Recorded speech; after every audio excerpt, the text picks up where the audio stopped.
Are you sure? Na kay nauyab sa text? Oo, way oras nga dili gyud siya motawag nako. Na-inlove na gyud ko niya do.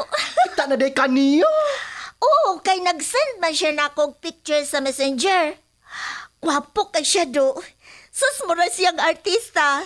Oo, tanawa. Ni ara yung picture. Oh. Hala ka no. Uy, gwapo mo dahil siya. Muratuod siya ang artista sa Hollywood. O kay bao kayans? Military na siya. O karong sunod si Mana, mubisita siya nako diri sa Pilipinas. Hala ka. Mau ba? Naghinap-hinap na ko siyang paghiabot. Hala. Siya na ning mitawag. Oh, hello, my love. Where are you now? Hello, love. I am here now in your country, but the airport personnel hold me. Huh? Why, love? What is the reason? My love, you better talk to the airport personnel. Hello, Mom. I am the airport personnel. We hold your boyfriend because he brought a lot of money that is against our law. Magkasabot magkagbisaya, Ma'am. Oo, sir. Kinahanglan mo bayad siya og 5,000 pesos aron amo siyang pagawsod diri sa airport. Ha? Unsaon? Pinaagi sa pera padala, Ma'am. I-text na mo nimo ang pangan sa imong padalhan, ha? Sige, sir. Asa man siya, sir? My love, please help me. You don't give my luggage until I can pay the amount they ask. Please help me. Okay, my love. Just wait, okay? The number you have is not in service at this time. Dili naman siya makontak. Uy, 1 hour naman kapinsukad ko nagpada sa 5,000 pesos nga ilang ipangayo. Sure good ko, Yads. Scam ka. Yads! Kay ko pa. Niya naunta tong imong my love. Niya abot na. Pero asa naman?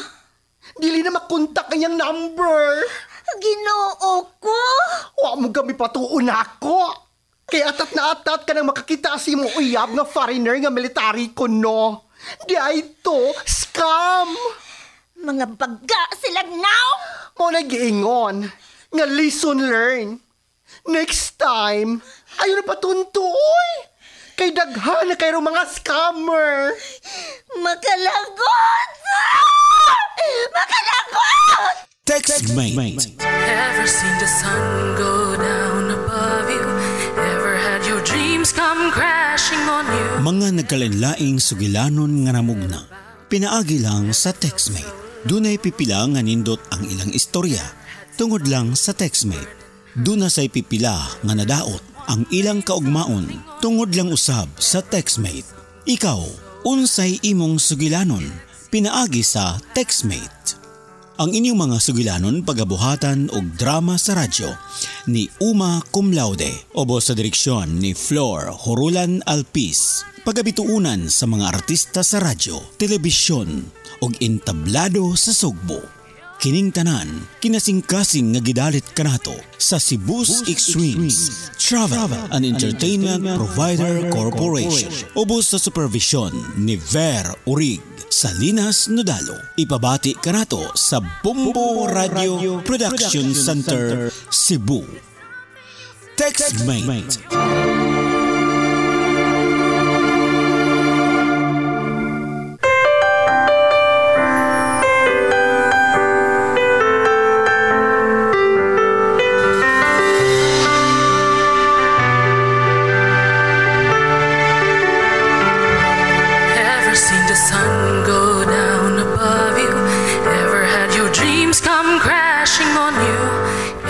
Mga higala maing adlaw kanatong tanan.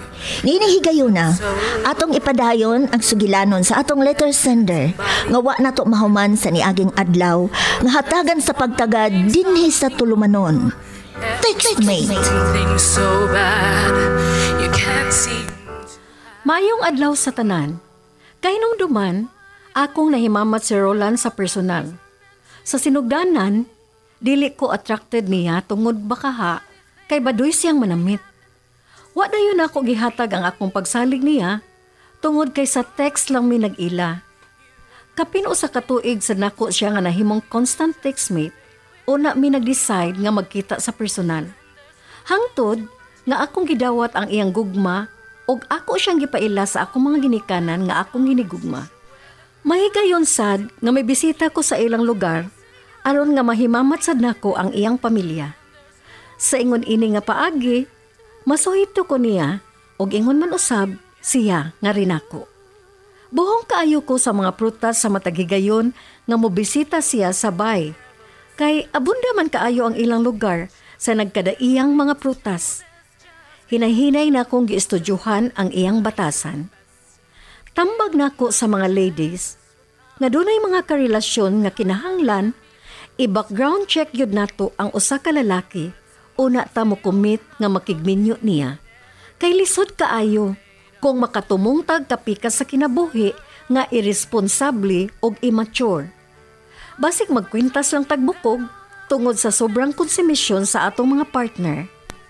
Busa, mag-imbestiga og careful gyud ta ladies sa pakigrelasyon. Lingkod, Roland, Hazel. Kay makigsulti ko niyong duha. Mahitungod sa unsa man kana pa. Anaa naman mo sa insaktong panghidaron. Unsa man ang inyong plano? Andam naman ko pa.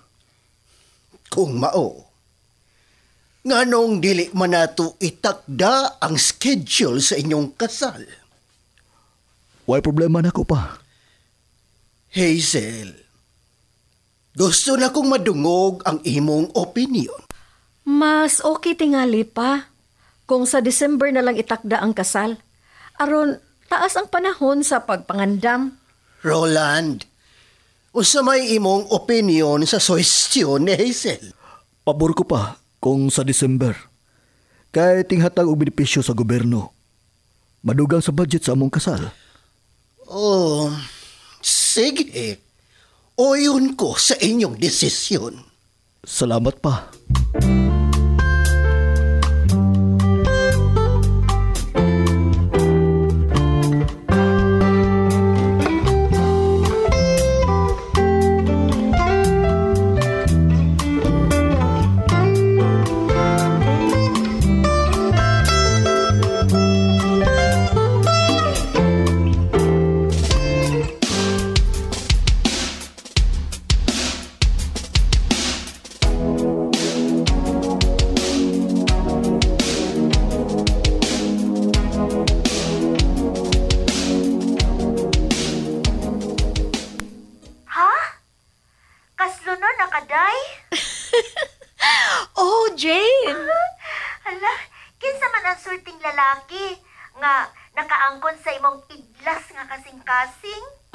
Ayaw baya ko kataw ha?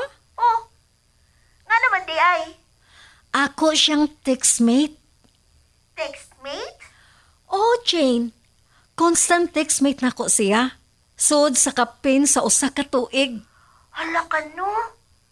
Tinuod yun ay ng mag-textmate o niya magkadayon? Tested and proven man sa akong part. Halos diliganik ko katuo. Unya, gi-background check ba nimo ang imong pamanhunon? Mulang? Idara na ko, Jane. Og uwaw kaayo sa akong dapit kung masayo pagyud ko sa pagpili sa mamahimo na akong kapika sa kinabuhi. Pero abi mo, effective kaayo ang imong gitambag nako. Kanian to ba? Ha? Ang hain ba adto?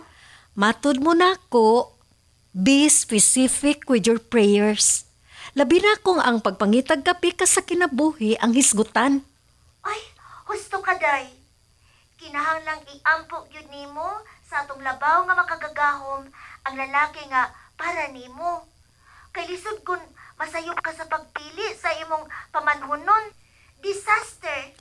Salamat, Jane, sa imong mga tambag. Anytime. I'm happy for you, Hazel. Nakita na nimo ang lalaki nga ikauban nimo sa tibuok nimong kinabuhi. Tambong baya sa akong kasal, ha? Uy, mutambog yung ko, oy. Kanos ama na? But what if I told you that all of these were meant to be? And what if they happened just to set you free? You're limited, you were meant to win. Napahigayon ang among kasal ni Roland. Simple lang kini. Dili na ko ilimod nga sa unang tuig sa among panag-uban isip magtiayon, naa pa mi sa period of adjustment. Dili kalikayan ang panaglalis, apan among gipaningkamutan nga masulbad kini sa dili pa musawop ang adlaw. Miabot ang panahon nga nagsabako sa among unang anak ni Roland. High risk ang akong pregnancy tungod sa akong pangidaron. Gitambagan ko sa akong ubigay ni nga delikado na para nako ang ikaduhang pregnancy. Maong nakadesisyon ming mag-asawa nga insakto na ang usa ka anak. Gikonsider sad namo ang among pangidaron. Do na say ups and downs ang among kaminyoon, ilabi na nga miundang ko sa pagtrabaho. Sa dihang akong gihimugso ang among nag-inusarang anak. Roland, pagmata! Roland! Ngano ba? Atong dadon si baby sa ospital. Taasan niyang tinunat. Nganong hilantan man ang bata? Nagipon manggod ning bataa. Kaniyot, kaya ako ipagawas ang motor.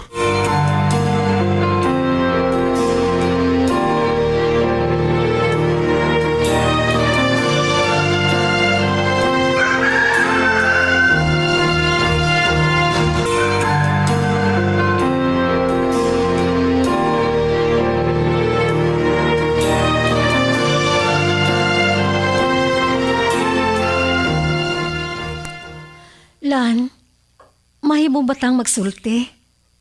Nganong dili man? Kabahin man na sa unsa. Mag-grade 1 naman ang atong anak. Nagplano kong mubalik pagtrabaho sa station para may kaugalingon sa tong income. Unya, kinsa may mubantay sa bata kung mubalik ka sa pagtrabaho? Ako. Adtuon ako ang bata during recess para i-check siya. Balik ko na sad nako inig panggawa sa mga estudyante. Dili na makalistorbo sa imong pagtrabaho. Newswriter manggihapon ang akong applyan. Makaya ra.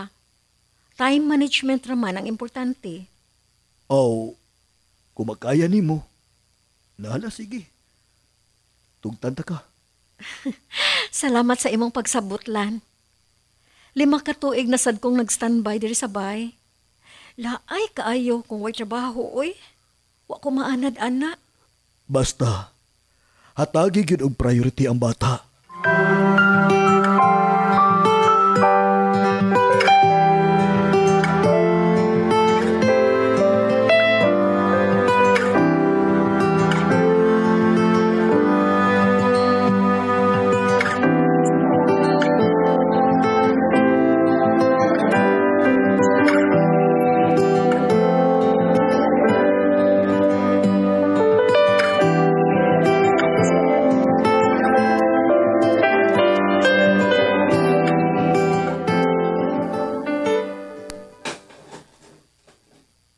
Sel, wa pa ka makaluto sa itong panihapon? Wa palan. Gihuman pa nakog suwat ang mga balita. Kay gamiton ni sa newscast ugma sa buntag. Makapaabot man ng trabaho. Unsa na oras sa karon? Kadali lang. Kapoy patagikan sa trabaho. Unya, inigabot na ako din hisbay. Wapay nilungag. Hoy, Roland. Ayaw pagsigyaw-yaw diha. Kay parihas lang ta na narbaho. Kanong dili man ikaw ang magtak-ang diha, nga ikaw man ang bakante. Mas maayo pag muundang ka na lang anang imong trabaho. Ayaw kong paundang nga. Nahibaw kag yun nga wa ko maanan magsalig bisan sa ako mga ginikanan sa dihang single pa ko. Kung gusto ka, pagkuhag ka tabang. Dili kay paundangon ko nimo sa trabaho. Buisit! Oy, ayaw kong ingnang bisit ha. Ayaw yun kong hadlo ka, Roland. Kay anad ka ayaw kong diskarte sa pakinabuhi. Diha ka na, oy! Asa man ka? Sa ilang manang! Magpahaba na sad ka sa imong maguwang? Magkalagot ning tawhana.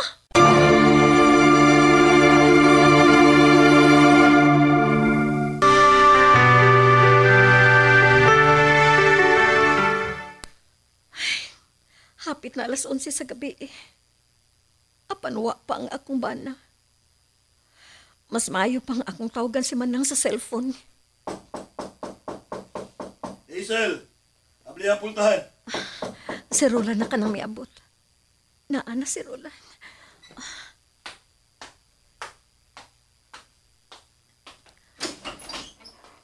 Maayo kay niya ka na. Ang bata. Kaganina pang natug. Unsa man? Nanihapon ka na? Humana. Magsulti una ta. Katugo na ko.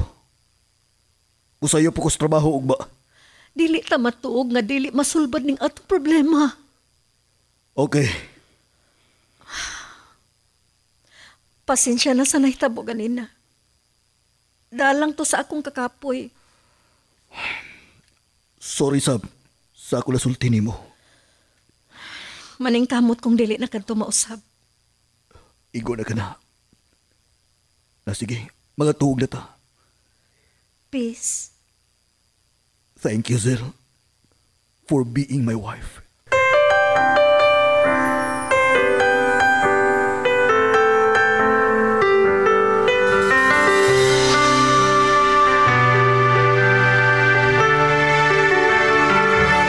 Ever seen the sun go down above you? Ever had your dreams come crashing on you? Sa married life, importante ang give and take. Tinabangay og likayan nga mangwinta. Hinumdumi, magkaalyado mong duha og dili kaaway. Ang kaminyoon gipangandaman kana. Dili lang paigo nga nahigugma mo sa usag-usa og may stable job. Ang mas labaw nga mahinungdanon, nga anda mo, dili lang sa mga malipayong adlaw sa inyong kaminyoon, but you are also preparing for the worst and lowest moments in your marriage. Pre, unsay nahitabo sa tiil ni Roland? Nganong inyo man siyang giagak? Nahulgan og dako nga bagal nga yuta, samtang nag-repair mi sa tubo sa water district. Unsa? Mayon lang gani. Kay, wa mahog sa akong o. Tiwas punta ko karon. Amo unta siyang dadon sa ospital, pero may balibad man siya. Dili ka pwedeng mag-self-medication. Kinahanglang ma-x-rayhan ang imong tiil. What if they happen just to set you free? You're limited, you were meant to. Dako kaayo ang akong pagpasalamat sa atong labang makagagahom nga way dakong kadaot nga nahitabong aksidente sa usa ka tiil sa akong bana. Almost 2 months sab siya nga wa makatrabaho. Pero padayon gihapon siya nga gadawat sa iyang sweldo kay regular man siya sa iyang trabaho. Nahitabo ang maong aksidente oras man sa ting trabaho. Ang tinuod, gibati sad kog kabalaka ni adtong tungura. Tungod kay gamay pa ang among bugtong anak. Apan maayo kaayo ang Dios. Tungod kay iyang giprotektahan ang akong bana gikan sa baba sa kamatayon. Mubalik ka na sa pagtrabaho? Mahimo naman ako. Sigurado ka? Oh, Hisa. Unsa kay maayo kung mangayo una tag-advise sa imong doktor? Dili na kinahanglan. Okay naman ang ako pamati sa usan ako katiil. Sige, ikaw ang mahibaw. Basta, pag-amping baya ha? Unsa man? Mo report ka ba sa station karon? Dili ko pwede mo absent. Kay ako ra bayang usa ang news writer.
kayo ang dagan sa panahon, no? Mag-11 anyos ng atong anak sa sunod buwan. Bitaw, walang hibaw eh. Teenager ng atong anak. Unsa may plano mo para sa iyang birthday? Mupauli tingalita sa inyong probinsya. Aron adto didto, i-celebrate ang iyang adlaw na tawhan. Maayo hinuon. Mabisita sad nato sila si mama ug papa. Gimingaw na sad sila sa ilang nag-inusarang apo. Muliw kog 2 days sa akong trabaho.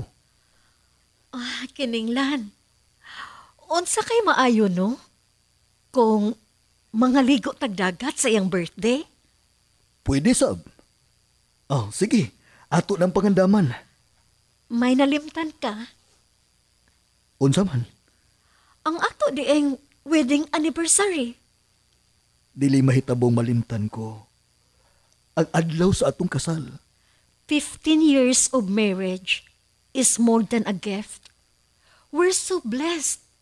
Tungod kay bisan pa man sa mga ups and downs nga miabot sa atong kaminyoon, we're still here holding together.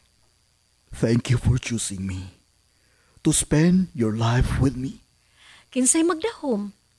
Ngang akong textmate? Maora sa day ang akong mabana. Imong gipukaw ang nakatug kong kasing-kasing, Hazel. Sud sa taas ka panahon. Pinaagi sa text. Ganahan sad ka. Kay giteksan ta ka. Mangutana ko nimo. Unsa man gyud ang imong nagustuhan rin ako? Nga kun sa physical appearance, wa man gyud ko ana.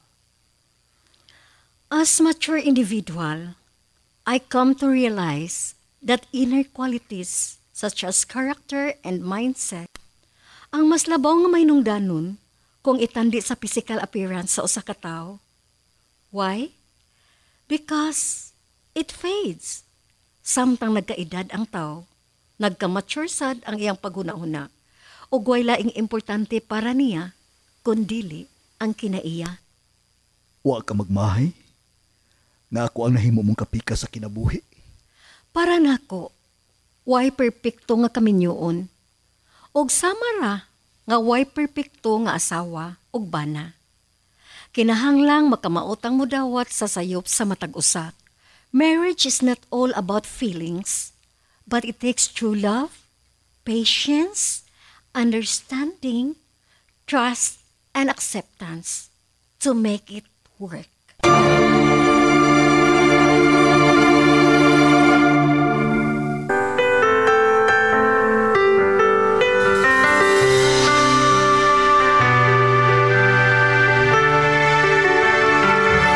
Ever seen the sun go down above you? Ever had your dreams come crashing on you? Ever heard a bad thing said about you? Ever felt so low? Mga kabombo, mao kadto ang sugilanon sa atong letter sender nga iyang gipadangat dinhi sa tulumanon. Textmate, sugilanon nga gisuwat ni Oma Cum Laude. Ubos sa direksyon ni Flor Horolan Alpiz, spinner o recording technician, Lorito Maravillas, sound effects, Winsky Canon, supervision ni Ver Orig Salinas Nodalo. Gidalit kanato sa Cebu Extremes Travel and Entertainment Provider Corporation o gipabati kanato sa Bombo Radio Production Center Cebu. Apan sa dili pa, ania ang mga artista nga naghatag og kinabuhi nining atong sugilanon karon. Sa papel ni Hazel, Miriam Senerpida Traso, Jane Oglinlin, Flor Alpiz, Jake og Papa, Charles Salis Ponsi, Yads og Roland, Winsky Canon. Hangtod sa sunod sugilanon, dagan kaing salamat sa iyong pagpaminaw, Basta Radio, Bombo! Just because you tried your best and you failed another chance.